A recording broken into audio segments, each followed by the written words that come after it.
Today I will show you a comedy, drama, romance film from 2015.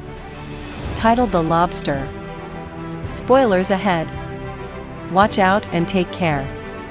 In a dystopian near future, it is against the law of the city not to have a partner. Single. People are sent to the hotel, where they are given 45 days to find a suitable mate they share. Superficial traits with such as minor ailments, which they believe to be the key to compatibility. If they don't find love before their time is over, they will be transformed into an animal of their choice. Single guests may gain extra days by capturing single outcasts known as loners in the woods, and matched pairs are sent on a 15-day vacation trial as their final test. If they start having trouble with their relationship, they're given children to raise, since children can solve all of a couple's problems. The story begins with David, an architect that must leave his house after his wife of 12 years leaves him for another man. Without shedding a single tear, he's taken to the hotel, where he's allowed to keep his dog because it used to be his brother, but he is denied to choose bisexuality as an option. He expresses interest in finding a female partner. Before they take all of his personal belongings and send him to a single room where a tranquilizer, gun, darts, and a set of bland clothes are already waiting for him. His room also has a window that lets him see guests coming back from hunts and all the sleeping bodies of the captured loners. When the hotel manager visits him to welcome him and asks him what animal he'd like to be turned into if he doesn't make it, he chooses a lobster because they live for over 100 years, have blue blood like aristocrats, and stay fertile for the rest of their lives. The manager congratulates him on his original choice, since most people choose a dog. Then she orders the servants to tie one of David's hands to his belt for 24 hours so he can learn how much easier life can be when there are two of everything instead of one. The hotel has many rules single people can use the single-player sports facilities, like golf, but only couples are allowed to play tennis. The staff provides them with haircuts and clothes, which don't come in half sizes. The dog isn't allowed to leave the room. Smoking isn't allowed because they need good lungs to hunt loners and a nice breath to kiss. The dining rooms got separate areas for single people and couples. And single guests aren't allowed to share a table for breakfast. Touching themselves is absolutely forbidden as well, but stimulation from the maids is mandatory. During his first breakfast in at the hotel, David makes friends with Robert, who has a lisp, and John, who has a limp, and together they go for a walk before they are asked to introduce themselves to the group by telling their names and their defining characteristic. David's is being short-sighted. Later in the evening, they attend a dinner party where the manager provides the music together with her husband. David shares a dance with a woman that easily nosebleeds. Robert dances with a woman everyone considers heartless and has the hunting record of 192 captives, and John chooses a woman obsessed with biscuits, but none of them manage to make a connection. After the party is over, the guests are taken to the forest to hunt loners. Most guests have no issues shooting the outcasts, especially the heartless woman, but David can't bring himself to do it, so when the hunt is over, he doesn't get any extra days. Days start passing quickly, and David gets used to the hotel's routine. Guests are obliged to watch little propaganda demonstrations about the advantages of relationships, with absurd examples like single people choking on their food if they don't have a partner to help them, or single women getting abused if there isn't a man by their side. A maid comes to his room regularly to sit on his lap and stimulate him until he's hard, which is an activity David doesn't really enjoy because they aren't allowed to finish. So it's only teasing torture. Robert is bothered by this as well and touches himself in private. But when the manager finds out, she burns his hand with a toaster. David spends the mornings frustrated because he can't reach certain spots on his back to rub balm on. and the evenings drinking and chatting with Robert and John, discussing new guests and the procedure. That transforms people into animals. One day, on their way to the hunt, Biscuit Woman gives David some treats for his dog and comes on to him, but he only gives her one-word answers. Even when she says that she'll kill herself if she doesn't find a partner when her time is over. Some days later, during shooting practice, Robert asks David and John what animals they'd chosen, saying he wants to be a parrot and perhaps it would be cool if they all chose parrots so they could hang out after the transformation. John insults him and his idea, angering Robert and causing him to jump on him to start a fight, but David separates them. John comes up with a plan. He hits his nose on purpose to make it bleed before talking to Nosebleed Woman. This helps her establish a connection with her. Later on, David tells John he knows he's lying, but John says being hunted in the forest or becoming an animal would be worse, and David agrees. The plan works out well. John and Nosebleed Woman are accepted as a couple and sent to a double room. David only has 7 days left and chats with Pretty Hair Woman, who is on her last day. Her best friend, Nosebleed Woman, comes to say her goodbyes by reading a heartful letter to her. But Pretty Hair Woman's only response is to slap her before choosing to watch a movie for her last activity as a human. Sometime later, David looks through the window while hearing Biscuit Woman's flirting messages on the machine, and he finds out Pretty Hair Woman has become a pony. While playing golf, David realizes pretending to have feelings is harder than pretending not to. He also remembers always having liked accents and short hair, so he decides to follow John's idea and try to connect with Heartless Woman by lying. One afternoon, after Biscuit Woman tries to kill herself by jumping off a window, he takes the chance and approaches Heartless Woman to tell her she hopes Biscuit Woman dies quickly so he can have some peace and quiet. Heartless Woman responds by telling him they can talk at another time. A couple of hours later, David joins her in the jacuzzi, where Heartless Woman pretends to choke on her martini. David doesn't help her, and this convinces her he's as heartless as she is, so they agree they're each other's match. The hotel manager declares them a couple and gives them a double room to spend 15 days before they're sent on a yacht trip. They start spending time together, and sometimes it works. Like when they meet John's daughter and David kicks her leg so she can have a limp like her dad. But most of the time it's awkward. Heartless Woman won't cuddle David when they go to bed, and their intimate relations are cold, detached, and performative. One morning, David is woken up by Heartless Woman telling him she's kicked his brother to death.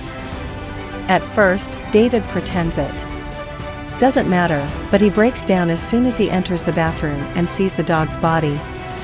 Heartless Woman finds him crying and slaps him for lying, revealing she's kicked the dog on purpose because she had been suspicious of his plan.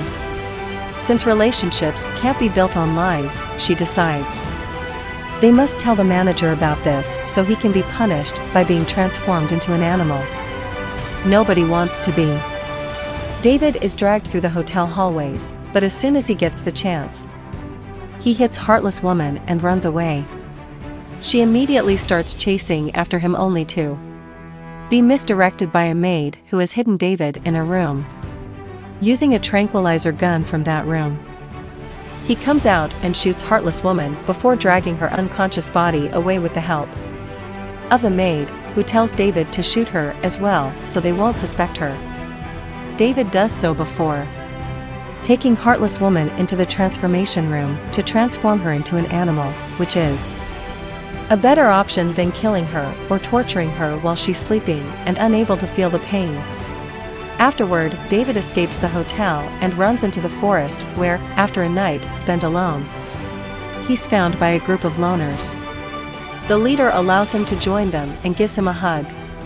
But she also tells him of a very important rule: romantic or intimate relations between loners are not permitted, and those who try will be punished. Conversation is allowed as long as there isn't any flirting, and this also applies to their dance nights, where they play electronic music on their Discmans and dance by themselves. A man with a bandaged mouth gives him some supplies, and when David asks another loner what happened to him, he learns what the punishment for flirting is. They cut their lips with a razor and make them kiss. They call it the red kiss. There's also another form of punishment called the red intercourse. With the loners, David starts a new routine of life in the woods. They train in the forest to run and hide from hunters, and the leader asks them all to dig their own graves in case the worst happens, like when one of the loners accidentally steps on a bear trap and is left alone to free himself. But David hasn't started to work on his own grave yet. He's also been noticed by a fellow female loner that is as short-sighted as he is and hides her attraction to him. One day, the hotel's bus comes over to hunt, and David is found by Robert, who intends to capture him because he only has 2 days left. David distracts him by saying he's his best friend and that he thinks of him often. This allows short-sighted woman to sneak from behind and stab Robert in the leg. As soon as he falls down, David takes his tranquilizer gun and shoots him to knock him out. The short-sighted woman makes him promise he won't tell anyone that she's helped him and that he'll repay her later by hunting a rabbit for her. David agrees before taking Robert's clothes and guns with him. Meanwhile, the loners' leader meets the hotel maid, who has been a mole for them all this time and has brought a gun and keys for the double rooms at the hotel. She suggests using the items on Saturday because everyone will be tired after the dance, and many staff members get the night off, then informs the leader that she'll be quitting her job because she can't stand her dentist husband anymore. The leader tells her she's allowed to join them after this mission and that she can just find another mole later. David catches 2 rabbits and leaves them for short-sighted woman as promised. The next day, the leader, a loner man, short-sighted woman, and David change into nice clothes and go into the city, pretending they are 2 couples. They visit a shopping mall, where they buy supplies and enjoy some food. There are police officers around checking nobody is alone, and David is almost caught by one before short-sighted woman shows up and kisses him, managing to convince the cop they're a couple without having to show him their marriage certificates. They leave the mall holding hands, and as they chit-chat, David learns she is also short-sighted. Afterward, the leader takes them to visit her parents. They all have to pretend to be co-workers and in good relationships. To keep the parents off the leader's back, David's speech about his happiness was short-sighted. Woman is quite intense to be just acting, but they all eat it up. When they're leaving the city, the leader even congratulates him for doing great on his first day. After bonding with short-sighted woman over their eye problem stories and having her rub balm on his back, David joins the group of loners that will sabotage the work of the hotel. Each loner is assigned a room to break into, and David chooses the yacht. They make it to the hotel after changing into their nice clothes, and David shoots the guards with Robert's gun to knock them out so he can steal a boat unnoticed. He rides that boat to the yacht to find John and his wife having dinner with their daughter. He interrupts them to tell nosebleeding woman that John has been lying about his own nosebleeds and that they aren't suited for each other. She slaps David for it, but he isn't fazed. He only leaves after the daughter asks her mom to stab him and John kicks him out. In the meantime, the leader and 2 other loners break into the manager's room and tie her to a chair while the leader points a gun at her husband. When she asks whom they should kill and who would live on their own better, the husband replies he should be the one to survive because he's used to be alone while his wife works. The leader gives him the gun and tells him to shoot the manager, but when the husband pulls the trigger, nothing happens. It was all a ruse to ruin their relationship. Later that night, the loners celebrate by dancing while listening to music on their Discmans. And we can see the maid has finally joined them. The leader approaches David and reminds him he needs to dig his grave because nobody will do it for him when he dies. The next day, while chatting with a girl, he sees a loner man bring a rabbit to short-sighted woman, causing David to get jealous. After telling her she doesn't need to take rabbits from anyone else because he'll catch them for her, he goes to see the man and harasses him to know if he's short-sighted too. When the man denies it, David grabs his face and checks for contact lenses, but finds nothing. The man had been telling the truth. David and the short-sighted woman start having a secret relationship, breaking all kinds of rules. They dance together, they kiss and have intimacy, and they even develop a gestural language they use to communicate in front of the others. After a few weeks, they are able to have full conversations without even having to open their mouths. When they are taken to visit the leader's parents again, their acting gets so real and intense, the leader finds herself needing to cut in and stop them from making out in front of her family. They're so happy together that they decide to escape to the city next time the hotel's hunters come around, that way everyone will think they've been captured. However, the leader finds out about their plans when someone brings her short-sighted woman's diary and decides to stop them. She takes David to a special spot so he can dig his grave, and when he's done digging and lies down to test it, she tells him to cover himself with soil, including his face, so it doesn't get eaten by dogs.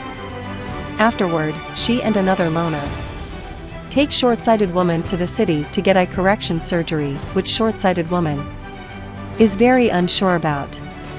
The leader convinces her to stay, but when it's finally time for the surgery, the doctor blinds her instead of fixing her, just as the leader had paid him to do. When they make it back to the woods, blind woman threatens them with a knife for blinding her. The leader puts the other loner in front of her as a shield and keeps on talking as if she was the one getting hurt, making blind woman believe it's the leader that gets stabbed when she comes closer to attack. The leader even falls to the floor and makes dying noises when the other woman does. But after blind woman checks on the other body, she stands up again and orders her to calm down, or she'll abandon her there to get lost. A few hours later, blind woman meets with David so they can finish planning their escape. At first, she tries to pretend she can still see, but she can't keep up the secret for long and quickly confesses the truth. David replies they'll figure something out. From then on, he starts asking her questions so they can find another thing in common, to no avail. They'll also start playing a game where he brings her things and she has to touch them to guess what they are. David lets her win even when she guesses wrong. When he asks for a kiss, though, blind woman tells him they can't do that anymore, which upsets him and causes him to leave. They don't see each other for a few days after that. When David finally goes to her again, he has a plan, which he explains by describing the gestures he would use from their secret language. Blind woman is shocked to hear this and asks him if he's sure he can do that. David says he is. The next morning, David surprises the leader from behind and knocks her out before tying her up and leaving her in his grave, where she's found and eaten by some wild dogs. Meanwhile, David and blind woman change into nice clothes, escape the forest, and take the road, hiding when the hotel's bus full of hunters drives by. They make it safely to the city and enter a restaurant, where David asks blind woman to show him various parts of her body before asking the waiter for a fork and a knife. The movie ends with David taking the knife with him to the bathroom, where he gets ready to stab his eyes, while blind woman waits at the table.